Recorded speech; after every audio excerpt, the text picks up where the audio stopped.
Hi అండి, నమస్తే. Welcome to మా వంటగది. ఈరోజు మా వంటగదిలో నా పద్ధతిలో పచ్చి రొయ్యలు ఫ్రై ఎలా చేస్తానో చూడండి.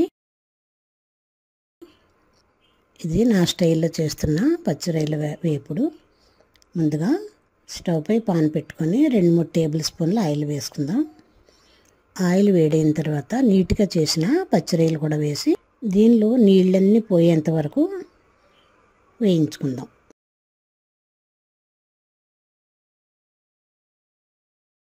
ఇలా ఇవి శుభ్రం చేసిన పచ్చి రొయ్యలు ఇవి నూనెలో వేసి నీళ్ళు మొత్తం ఎగిరేంత వరకు ఒక 10 నిమిషాలు ఉడికించుకుంటే రొయ్యల్లో ఉన్న నీళ్ళు ఎగిరిపోతాయి.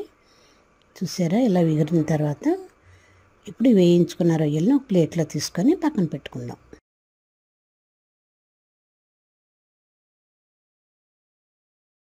ఇవి అలా వేయించిన రొయ్యలు వీటిని పక్కన పెట్టి ఇదే పాన్లో మరొక టేబుల్ స్పూన్ ఆయిల్ వేసుకొని కొద్దిగా జీలకర్ర, కొంచెం కరివేపాకు కూడా వేసి ఒకసారి కలుపుకుందాం. ఇలా వేగిన తర్వాత సన్నగా కట్ చేసిన ఉల్లిపాయలు, నిలువుగా చీల్చిన పచ్చిమిర్చి కూడా వేసి మరొక 3 నిమిషాలు వేయించుకుందాం. ఉల్లిపాయలు నూనెలో బాగా మెత్తగా అవ్వాలి. నూనెలో బాగా వేగిన తర్వాత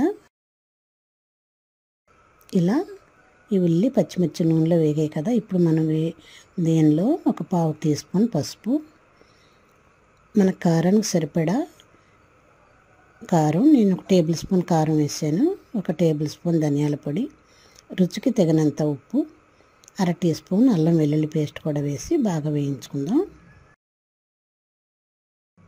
ఈ అల్లం వెల్లుల్లి పేస్ట్ నూనెలో బాగా వేగి పచ్చివాసన అంతా పోవాలి. పోయిన తర్వాత మనం ముందుగా వేయించుకున్న రొయ్యలను కూడా వేసి మరొక 5 నిమిషాలు వేయించుకుందాం. ఈ ఉప్పు, కారం, పసుపు, అల్లం వెల్లుల్లి నూనెలో వేగాయి కదా, అదే నూనెలో మనం ముందుగా వేయించుకున్న రొయ్యలను కూడా వేసి మరొక 2-3 నిమిషాలు వేయించుకుంటే ఉప్పు, కారం రొయ్యలకు బాగా పడుతుంది. ఇలా వేగాలండి.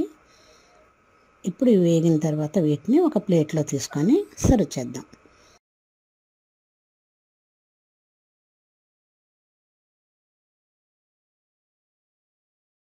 మా వంటగదిలో ఎంతో సింపుల్గా చేసుకుని పచ్చి రొయ్యల వేపుడు రెడీ. మరిన్ని వంటల కోసం మా వంటగదిని సబ్స్క్రైబ్ కాగలరు. ధన్యవాదములు.